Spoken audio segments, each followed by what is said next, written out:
Senator from Alabama. Thank you, Mr. President. Today I'm going to talk about the growing crisis on our southern border and how we need urgent action to address the degrading situation there. But before I begin, I want to say a quick word about the reconciliation bill we passed last week. The massive $1.9 trillion bill was not COVID relief, it was liberal relief. Everybody and everyone needs to understand what this was. It was not a rescue plan, it was a heist of taxpayers' money. We don't have $1.9 trillion to be spending. When we have to borrow this much money, we're digging our country deeper into debt.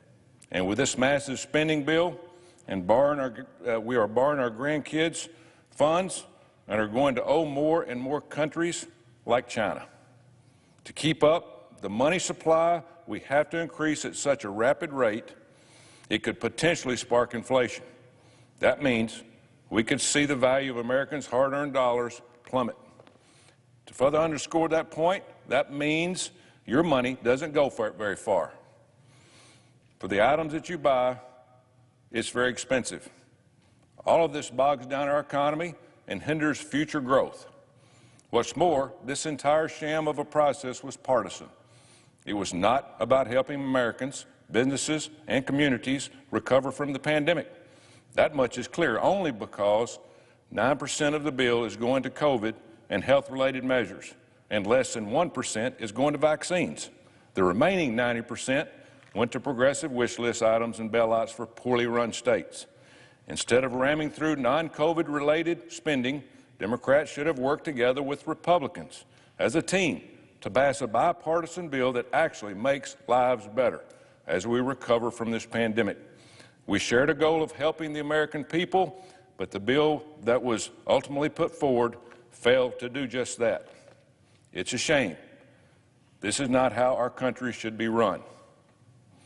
Mr. President, we've started to see headlines bubbling up about the building crisis at the southern border that is threatening to boil over. Americans back home are paying attention. They're watching what's going on and seeing how it's getting worse by the day.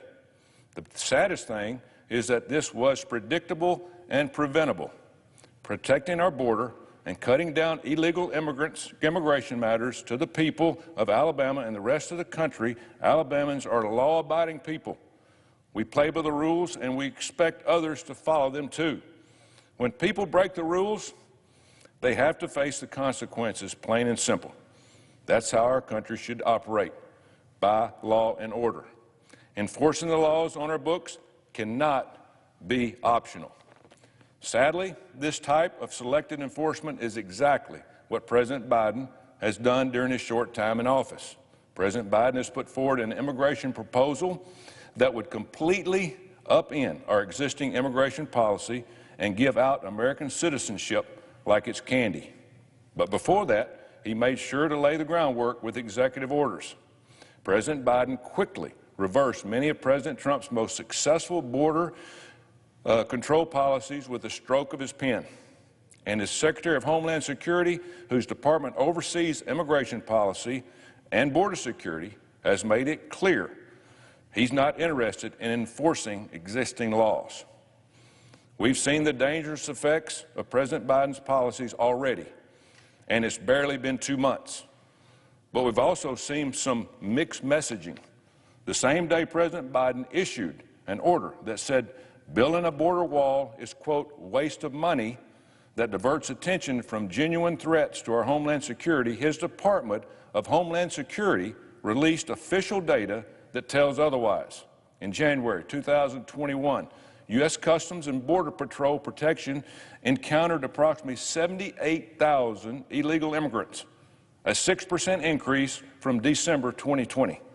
Within that number, roughly 64,800 were single adults, a 157% increase compared to January of last year. For unaccompanied children, there has been a 91% increase in apprehensions compared to last January. The data shows the number of illegal immigrants trying to cross the southern border is going up during a month when historically apprehensions are low. In fact, The staggering numbers of people arrested crossing the border illegally this January is the most any January has seen in more than a decade.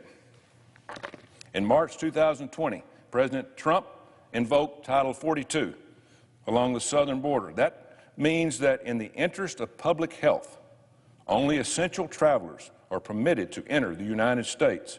President Biden has maintained Title 42 for this purpose, with one exception. Unaccompanied children can still come in. News outlets reported that border officials told President Biden they, quote, anticipate 117,000 children will arrive at the U.S.-Mexico border without a parent or guardian in 2021. Why? Because President Biden has given them a free pass to enter the United States. This number is on pace to exceed the all-time record that was set under the Obama administration by 45%. The greater problem here is that the administration doesn't have enough space to put these children. President Biden recently briefed on a plan to add 20,000 more beds to meet the needs. Yet, yesterday, news reports showed a record number of unaccompanied children. More than 3,200 are in Border Patrol custody. Almost half of these children have been held beyond the 3-day limit. The facilities are overwhelmed and bursting at the seams. Folks in the Southwest are already referring to this increase as the Biden effect.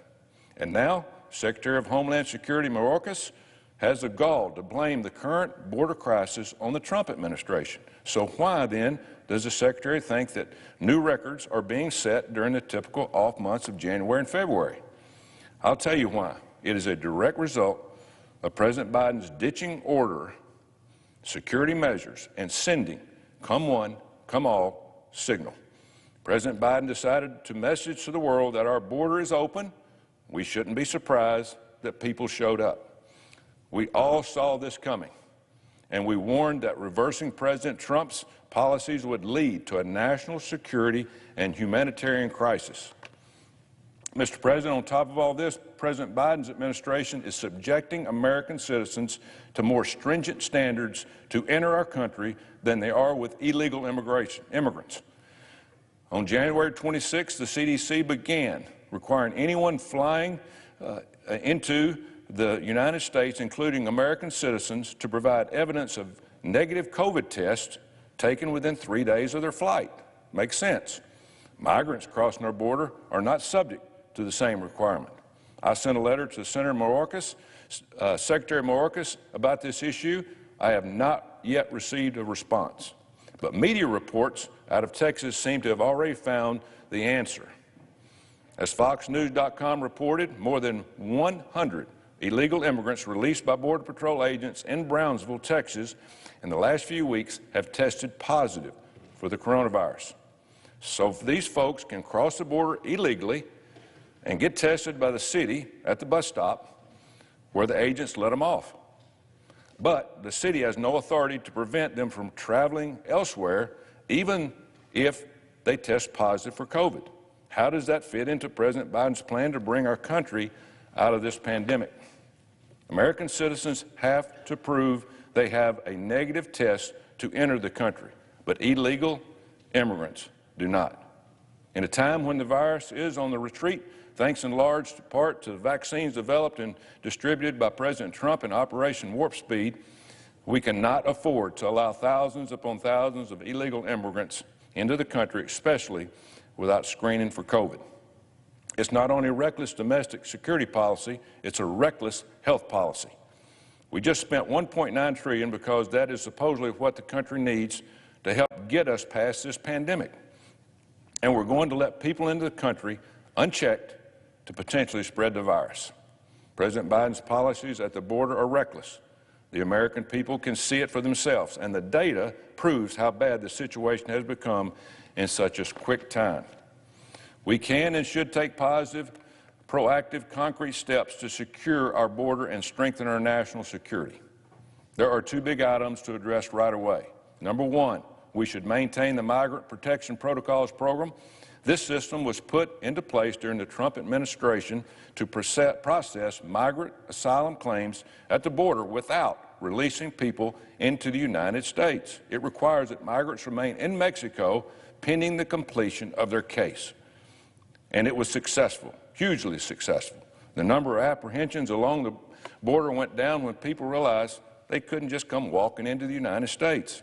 It was exactly the kind of message we want to send. Our borders are not wide open. You must follow the rules. You must get in line. Since taking office, President Biden has dismantled the program and is now working to bring in nearly 30,000 people who are currently in Mexico waiting to be let in. Number two, we need to continue building the wall. My constituents expect me to hammer this every day. A strong wall will help prevent illegal migrants from crossing over our border between ports of entry and avoid law enforcement. Just recently, there were reports of a car crash in California that left 13 illegal migrants dead, who were stuffed and stacked in back of a truck. Border Patrol officers believe that these migrants entered through a dilapidated border fence in Southern California. Witnesses at our border allow human trafficking efforts like this to continue. This has to stop. Without needed fixes, President Biden offers false hope, and that's a dangerous signal for desperate people. Mr. President, today I'm only mentioning two ways to address the border surge. There are plenty more, and I plan to advocate for them in weeks and months to come because, unlike this president and his administration, I'm fighting for the safety and the security of the American people. I understand our immigration system is not perfect, and I understand President Biden has a different view on what our immigration system should look like. He's made no secret about where he stands, but any immigration reform proposal must include policies that strengthen our lawful immigration system and protect our nation's borders. So far, President Biden's policies do neither.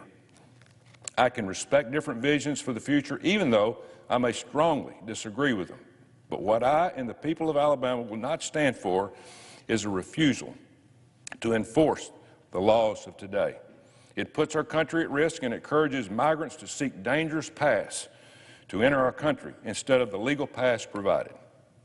Allowing illegal immigration to go unchecked fundamentally undermines the rule of law in this country. Without laws and without borders, where those laws apply, a sovereign nation ceases to exist. Mr. President, I yield the floor and note the absence of quorum. The clerk will call the roll.